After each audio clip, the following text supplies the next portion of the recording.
I was adjusting my tie in the rearview mirror of my old SUV, the one I'd driven for nearly a decade, when my neighbor Frank Carter came barreling across his lawn, still in his pajamas, shouting words that froze my blood. "Rob, don't start that engine!" His voice cracked through the quiet Seattle morning, sharp and urgent, like a warning siren. I turned, my hand still on the key, and saw him. 68 years old, a retired firefighter with a face weathered by years of saving lives, now etched with panic. Today was the day I'd been dreading. I was headed to hear my daughter Emily's last will and testament. Emily, my brilliant girl, only 38, a biologist who'd changed the world with her work, gone just like that from a sudden heart failure. The weight of her loss sat heavy on my chest, like a stone I couldn't shift. I'd put on my best suit, dark gray, feeling like I was dressing for her funeral all over again. "What's wrong, Frank?" I asked, stepping out of the SUV, my keys jingling in my trembling hand. He reached my driveway out of breath, his slippers soaked from the dew on his grass. "Last night, around 10:45, he said, his voice low but firm. "I saw Nathan by your car. Emily's husband. He had a flashlight and tools, Rob.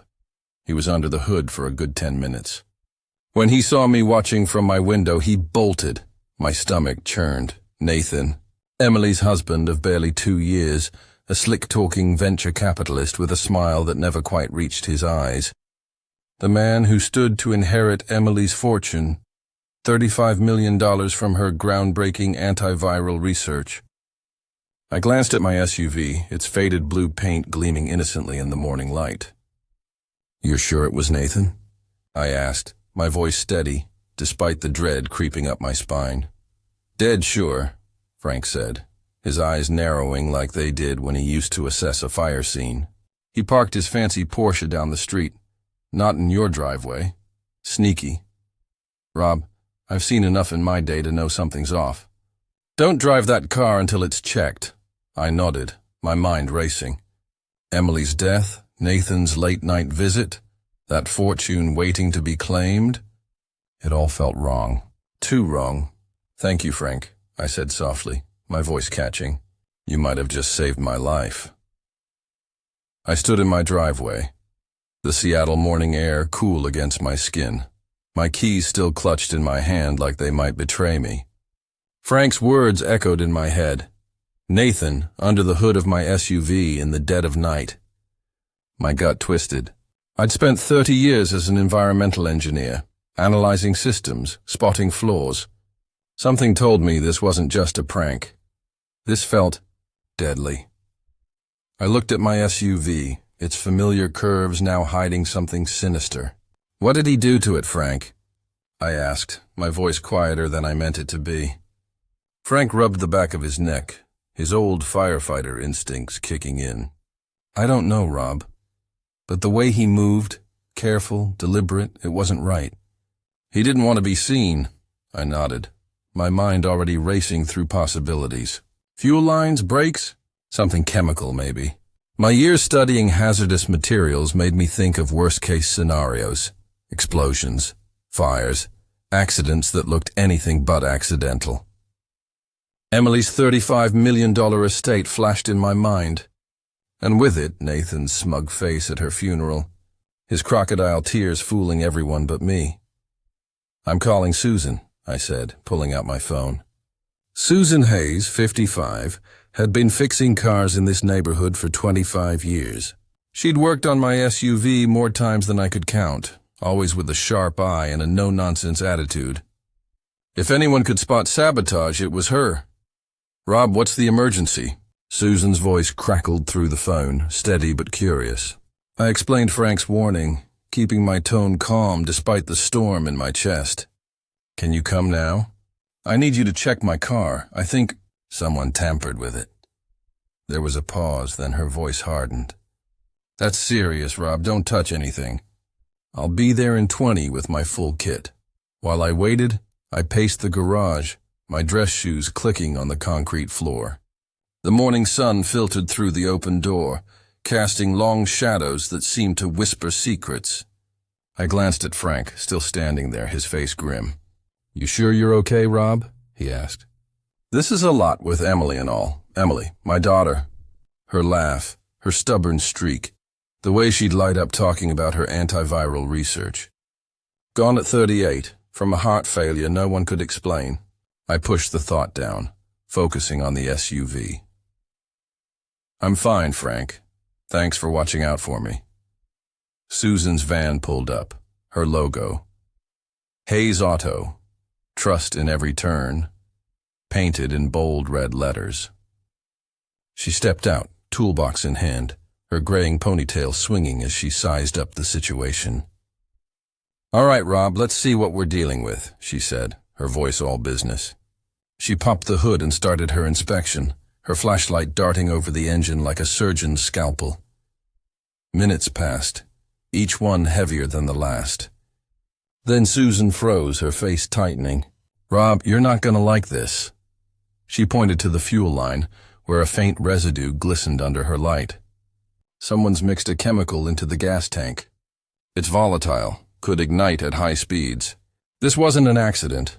This was meant to kill you." My knees went weak. I leaned against the garage wall, the cold concrete grounding me. "You're sure?" I asked, though I already knew the answer. Susan nodded, her eyes meeting mine. "I've seen a lot in my time, but this is pro-level sabotage.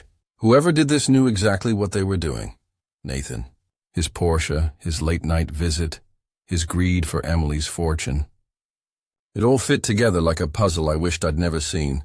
"Thank you, Susan," I said, my voice steady now, fueled by a growing anger. "Can you document everything?" "I need proof. Already on it," she said, pulling out her camera to snap photos of the tampered fuel line. "I'll write up a full report." "This is evidence, Rob. Police-level evidence." I nodded, my mind shifting gears. I wasn't driving to that will reading. Not in this death trap. I pulled out my phone again and dialed a taxi. Then I called Alan Reed, an old friend and private investigator who'd spent decades digging up truths people wanted buried. "Alan, it's Rob Mitchell," I said when he picked up. "I need you to look into someone. Nathan Harper, Emily's husband. Start with his finances and anything else you can find." Alan's voice was gruff but reassuring. "Give me 48 hours, Rob. If this guy's hiding something, I'll find it." As I hung up, I looked at my SUV one last time. It sat there, silent, like a traitor in my own garage. Nathan thought he could erase me, clear his path to Emily's millions. But he didn't know me. He didn't know the fight I had left. I grabbed my briefcase and headed for the taxi pulling into my driveway. The will reading was in an hour, and I was going to walk into that room alive, something Nathan clearly hadn't planned on. But as the taxi pulled away, a darker thought hit me. Emily's death, those symptoms, the suddenness of it all. Was Nathan capable of more than just sabotaging my car? I closed my eyes, Emily's face flashing in my mind. I'd find the truth. For her. The taxi hummed along the tree-lined streets of suburban Seattle, the world outside blurring into a haze of green and gray. I sat in the back, my briefcase heavy on my lap, the weight of Emily's absence heavier still. The driver glanced at me in the rearview mirror, probably wondering why a man in a pressed gray suit looked like he was carrying the world on his shoulders. I didn't meet his eyes. My mind was elsewhere, drifting back to my daughter, my brilliant, stubborn Emily, and the questions that had haunted me since she died. Emily was 38. A biologist whose antiviral research had changed the game. Her work on a new drug, one that could stop viruses in their tracks, had landed her contracts worth $35 million with pharmaceutical giants. She'd always been driven, even as a kid, staying up late in her room sketching molecules or debating me about environmental impacts over dinner. I'd been so proud. Her passion reminded me of my own days as an environmental engineer, solving problems, making the world safer. But 3 months ago, she was gone. Heart failure, they said. A healthy woman, not even 40, just gone. I pulled out my phone, scrolling to a photo of her from last Christmas. Her smile lit up the screen, her dark hair pulled back, a mug of cocoa in her hand. She'd been tired that day, I remembered, a little pale. She'd brushed it off, said it was stress from work. But then came the chest pain, the dizziness, the collapse.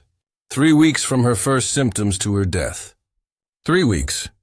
My engineer's mind, trained to spot patterns, screamed that something was wrong. Healthy women don't just die like that.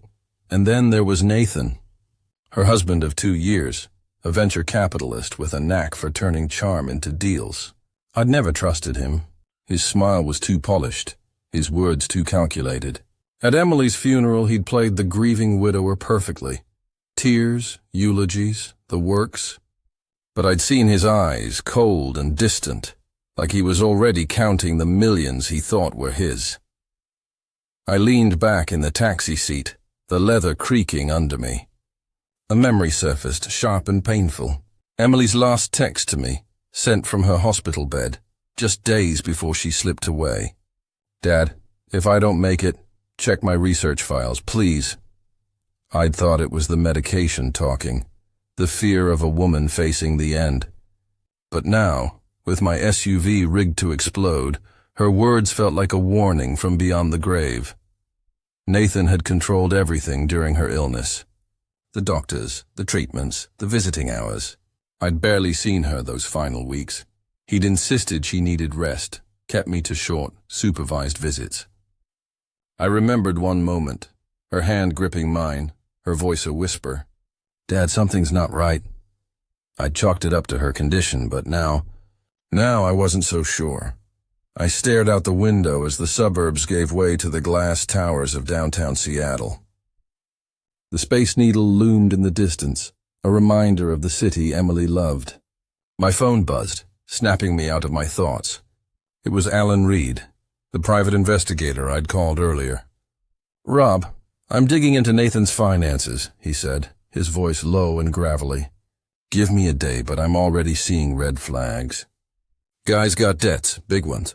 I'll call you when I've got more." "Thanks, Alan," I said, my voice steady, but my heart racing. "Check Emily's medical records, too. Something about her death. It's not adding up." "You got it," Alan replied. "Be careful, Rob. If this guy's desperate enough to mess with your car, he's not playing games." I hung up, my mind spinning. Nathan's debts, Emily's text, the chemical in my gas tank. It was all starting to form a picture, one I didn't want to believe. Had Nathan done something to Emily? Not just to claim her fortune, but to hide something else. Her research, maybe. She'd been protective of it, always saying it was her legacy, her way to save lives. What if Nathan wanted it for himself, not just the money, but the data she'd spent years building? The taxi weaved through traffic, the skyscrapers closing in around us. I thought about Emily's lab, the late nights she'd spent there, the breakthroughs she'd shared with me over coffee. Her drug wasn't just a product, it was a shield against pandemics, a game changer for medicine. Companies had been circling her work like vultures, and Nathan, with his venture capital connections, would have known exactly how much it was worth. Another memory hit me. A month before she got sick, Emily had mentioned a competitor trying to buy her research. She'd laughed it off, said she'd never sell out, but Nathan had been there listening, his eyes sharp with interest. Had he seen an opportunity? A way to cash in on her work, even if it meant... I couldn't finish the thought. Not yet. The taxi slowed as we approached the law firm's tower on Fifth Avenue, its glass facade reflecting the cloudy Seattle sky. Nathan would be inside, probably checking his watch, expecting me to be a smoldering wreck on some highway. He thought he'd cleared his path to Emily's millions. But he'd underestimated me, and he'd underestimated Emily. I gripped my briefcase tighter, my resolve hardening. Whatever Nathan was hiding, I'd find it. For my daughter. For the truth. The taxi pulled to the curb and I took a deep breath. "Here we are," the driver said, his voice pulling me back to the present. I handed him a tip and stepped out, the weight of Emily's memory steadying my steps. This wasn't just about a will. This was about justice. The elevator hummed as it carried me to the 42nd floor of the Seattle law firm, each ding marking another step toward the truth. My heart pounded, not from fear, but from a fire I hadn't felt since Emily's death. I was Robert Mitchell, a 64-year-old retired environmental engineer, a father who'd lost his only daughter. And today, I was walking into a battle I hadn't asked for, but one I was ready to fight. For Emily. The doors slid open, revealing a sleek office with floor-to-ceiling windows overlooking Puget Sound. The space screamed money, marble floors, leather chairs, the kind of place where million-dollar deals were sealed over coffee. And there he was, Nathan Harper, 40, Emily's husband, lounging in a chair near the reception desk, flipping through a tech magazine like he owned the world. His tailored suit probably cost more than my monthly pension, his dark hair slicked back, his smile practiced. But when he saw me, that smile faltered just for a second. His eyes widened, then narrowed, like a predator sizing up unexpected prey. I walked toward him, my steps deliberate, my briefcase heavy in my hand. "Hello, Nathan," I said, my voice calm, almost too calm. His magazine slipped to the floor with a soft thud, and he stood, brushing imaginary lint from his jacket. "Rob," he said, forcing a grin, I didn't think you'd make it. Traffic, you know." His words were smooth, but I caught the tremor in them. He hadn't expected me to walk through that door. "Not alive, really?" I said, stepping closer, watching his hands twitch. "Why's that?" "Maybe because you were busy with my SUV last night? Around 10:45? His face froze, the color draining like water from a cracked vase. "I don't know what you're talking about," he said. Too fast, too sharp. Guilty men always spoke like that. "Oh, I think you do," I said, my voice low, steady. "Frank Carter saw you. Tools, flashlight under my hood. Then you ran when you knew you'd been spotted."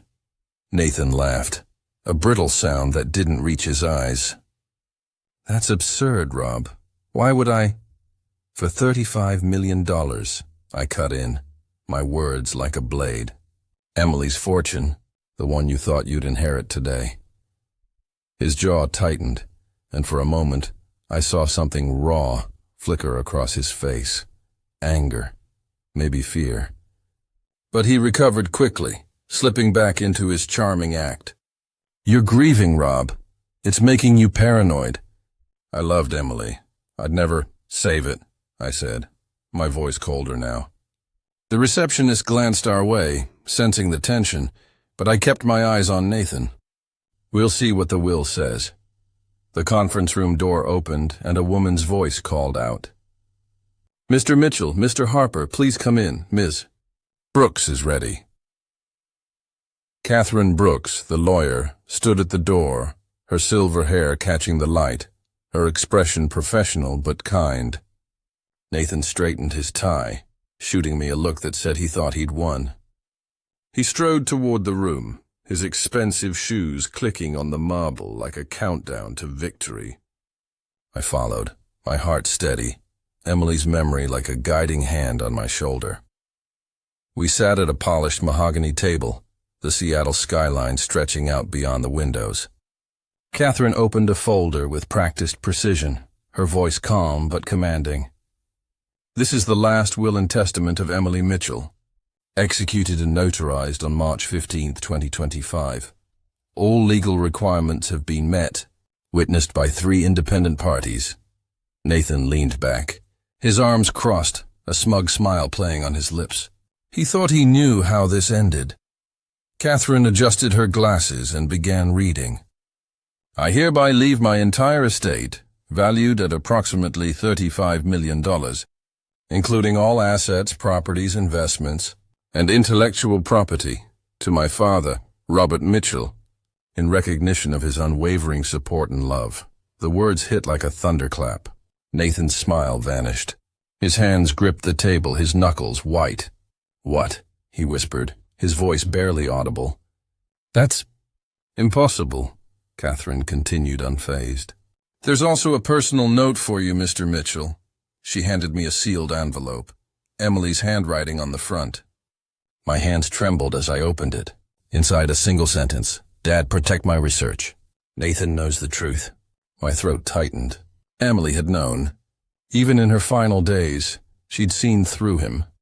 Nathan shot to his feet, his chair scraping against the floor. This is a forgery, he shouted, his voice cracking. I'm her husband. Spousal rights in Washington state are superseded by a properly executed will, Catherine interrupted, her tone icy. This document is airtight, Mr. Harper. Nathan lunged for the folder, his fingers clawing at the papers. Give me that! He snarled, but Catherine pulled it back, her calm unshaken. These are copies, Mr. Harper. The originals are secure. I stood, my voice steady despite the storm inside me. You thought I'd die on the way here, didn't you? A little accident to clear your path to Emily's millions. Nathan's eyes darted to the door, then back to me. You're insane, he spat, but his hands were shaking. You can't prove anything. Oh, but I can, I said, reaching into my briefcase. I pulled out a small USB drive, Emily's initials etched on the side. This came with the will. Emily left it for me. Want to guess what's on it? Nathan's face went ashen, his breath hitching. That's right, I said, my voice low, cutting. Proof you stole her research. Tried to sell it to her competitors. That's why you needed her gone. And me, Nathan stumbled back, his polished facade crumbling. You don't know what you're talking about, he stammered. But his eyes betrayed him. Wild, desperate. He turned to Catherine. This is a setup. I'll contest this. Security, Catherine said calmly, pressing a button on the intercom. 2 guards appeared at the door, their presence shifting the room's energy. Nathan made a final grab for the folder, but his foot caught on the chair. He stumbled, his dignity as broken as his plans. This isn't over, he shouted as the guards escorted him out, his voice echoing down the hall. The room fell silent, save for the faint hum of the city below. Catherine gathered the scattered papers, her expression composed. Well, she said, a hint of a smile breaking through. That was eventful. I sank into my chair, Emily's note still in my hand. My daughter had protected me, even from beyond the grave. And Nathan, he was about to learn how wrong he'd been to underestimate her. The conference room was quiet now, the echo of Nathan's shouts fading down the hall like a bad dream. I sat there, Emily's note still clutched in my hand, her words burning in my mind. Protect my research. Nathan knows the truth. My daughter had seen through him, even as her life slipped away. And now it was up to me. Robert Mitchell, a 64-year-old retired engineer, a father who'd lost everything, to make sure her warning wasn't in vain. I looked at Catherine Brooks, the lawyer, as she neatly stacked the will's documents. What's next? I asked, my voice steady despite the storm inside me. She met my eyes, her calm professionalism a lifeline. We've got the will secured, Rob, but that USB, if it's what you say, it's dynamite. You'll need to move fast to protect Emily's legacy, and yourself. I nodded, my resolve hardening like steel. Nathan had tried to kill me, and I was starting to believe he'd done worse to Emily. That USB with her initials etched on it was the key. I slipped it into my pocket, its weight a promise to my daughter. I'm not stopping until he pays, I said softly. For everything. Back home, my quiet Seattle suburb felt different, less like a haven, more like a battlefield. I turned my dining room into a war room, spreading out notes, photos, anything that could tie Nathan to his crimes. My phone buzzed with a text from Alan Reed, the private investigator I'd hired. Got something big on Nathan. Meet me tomorrow, downtown coffee shop, 9 a.m. My pulse quickened. Alan didn't exaggerate. If he said it was big, it was. The next morning, Alan slid a folder across the table at a bustling cafe, his weathered face grim. Nathan's in debt, Rob, over 300 grand. Bad investments, risky ventures that tanked. He was counting on Emily's fortune to bail him out. I flipped through the papers, credit card statements, loan defaults, all painting a picture of a man drowning in desperation. "There's more," Alan said, lowering his voice. "I pulled some strings on Emily's medical records. You need to talk to Dr. Rachel Coleman. She's a toxicology expert, and she's got something you'll want to hear." Rachel met me later that day, her office cluttered with lab reports and medical journals. She spread Emily's records across her desk, her expression as serious as a judge. "Rob, these symptoms, fatigue, chest pain, rapid collapse, they're not heart failure. They're consistent with poisoning, a rare compound, hard to detect unless you're looking for it." She pointed to a lab result, her finger tracing abnormal markers. "It's deliberate. Someone dosed her over weeks, maybe months." My chest tightened, Emily's face flashing in my mind, her smile, her fight.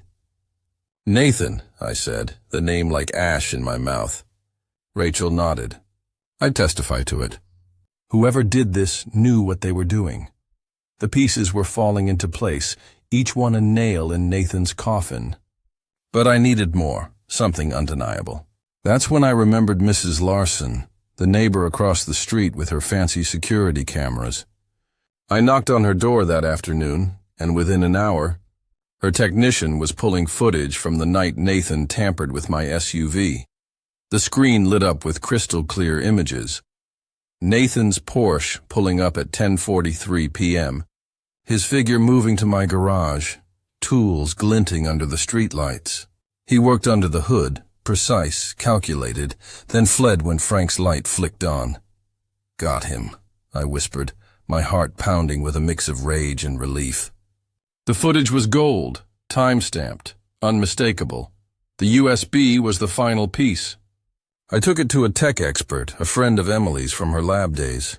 She plugged it in, and within minutes we were staring at files, emails, contracts, proof Nathan had been negotiating with a rival pharmaceutical company to sell Emily's antiviral research for millions. He'd hacked her system, stolen her life's work, and when she caught on, he'd silenced her, permanently. I gathered everything. Susan's photos of the tampered fuel line, Alan's financial reports, Rachel's toxicology findings, the security footage, the USB, and met with Catherine. She called the King County District Attorney's office, and by the next morning, I was handing over a briefcase full of evidence. "This is attempted murder," I told the prosecutor, my voice steady. "And I believe it's murder too. For my daughter." The trial came fast, a whirlwind of headlines and courtroom tension. Nathan sat there, his expensive suit no longer a shield, his charm useless against the mountain of evidence. Susan testified about the chemical in my gas tank, designed to ignite after 10 miles of highway driving.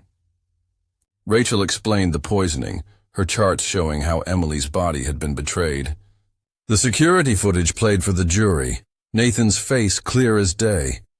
And the USB, it was the knockout punch, proving he'd stolen Emily's research to cover his debts. The judge's gavel fell like thunder. "Nathan Harper, you are sentenced to 20 years in prison without parole for attempted murder, inheritance fraud, and theft of intellectual property." His face crumpled, the last of his arrogance gone. Reporters swarmed outside the courthouse, but I had only one thing to say. Justice for Emily has been served. With Nathan behind bars, I turned to Emily's legacy. Her $35 million became the seed for the Emily Mitchell Medical Research Foundation, funding antiviral studies to save lives she never got to save herself. At the foundation's launch, a researcher clasped my hand, her eyes bright. "Your daughter's work will change the world, Mr. Mitchell. This money, it's going to save millions." I visited Emily's grave a year later, the Seattle rain soft against my coat. I knelt by her headstone, my fingers tracing her name. "I kept my promise, sweetheart," I whispered. "Your work lives on, and Nathan, he'll never hurt anyone again." From Emily's death came hope. From her betrayal came justice, and from a father's love came a legacy that would outlast us all. There's a lesson here, one I've carried through every step of this fight. Greed can blind us, twist us into something unrecognizable, but love for family, for truth, has a power that nothing can break. Emily taught me that, even in her final act, and it's a truth I'll hold on to always.